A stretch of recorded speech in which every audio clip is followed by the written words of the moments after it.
Fori fydd y diwrnod mawr, a phawb fan hyn yn BBC Cymru wedi bod yn brysur iawn, fel ych chi'n gallu gweld, yn paratoi ar gyfer raglen yr etholiad cyffredinol. Fi wedi dod yma heddi i gael clip tu ôl i'r llen, a mae dyn ni rhywun pwysig iawn i'n tywys ni. Bethan, Ia, Siôn, ti'n iawn? Diolch yn fawr am adael Newyddion Ni nesaf. Croeso fawr. Wel, mi fyddai yn cyflwyno'r rhaglen o'r ddesg fan hyn, a i fan hyn bydd yr holl ganlyniadau yn dod, a wedyn mi fydd Rhodri draw ni Lolfa, mae o'n cyflwyno hefyd, a mae Siôn Jenkins fyny yn Ynys Môn.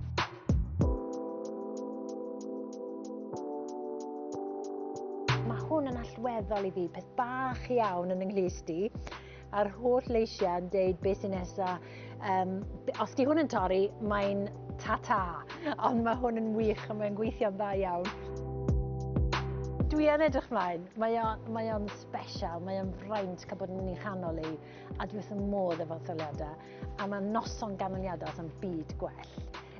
Dyma'r Euros, Champions League, Olympics, popeth yn y byd gwleidyddol mewn un noson.